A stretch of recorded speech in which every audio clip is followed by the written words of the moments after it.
Self-development, Lee TV. Biden and Trump, is age just a number or a barrier to leadership? As current President Joe Biden and former President Donald Trump face off again in this year's U.S. presidential election, the candidates' advanced age is once again in the spotlight. Scientists say there are both advantages and disadvantages to older leaders.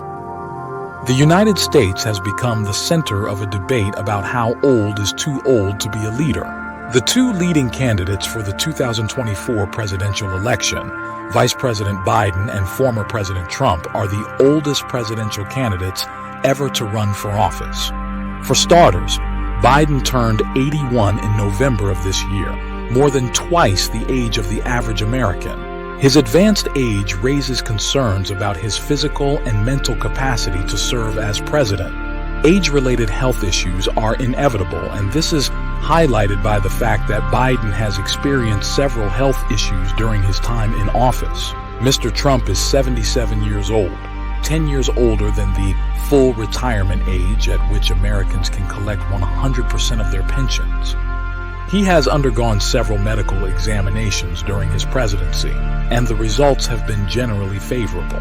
However, Trump is not immune to the health issues that come with age. In particular, he had severe symptoms when he contracted COVID-19, showing that his age is a major risk factor. These health issues raise questions about Trump's chances of a second term. Recently, the two candidates stood side by side on camera in the first televised debate of this year's presidential election, and unlike any other presidential election, their ages were the center of attention. While the candidates laid out their policies and visions, viewers were more interested in their appearance, demeanor, and energy levels than their words, and Biden's gaffes and Trump's radical statements were particularly controversial because of their age. In fact, they're not the only American politicians to face questions about their age. Judge Pauline Newman of the U.S. Court of Appeals for the Federal Circuit was investigated last September for her ability to perform her duties and was barred from hearing new cases. Newman, who is 96 years old and wants to stay on the bench, sued to have the decision overturned but lost in February of this year. Judge Newman's case illustrates that older public officials can face legal and social challenges to their continued service. It also underscores the need for ongoing vetting and evaluation of older politicians. Senator Chuck Grassley, a Republican, is the oldest sitting senator at 90, followed closely by Senator Bernie Sanders, a Democrat, at 82.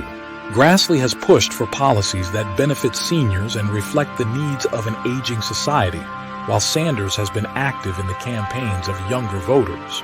These are prime examples of older politicians who are still active in the political arena, showing that age does not necessarily mean a decline in political competence.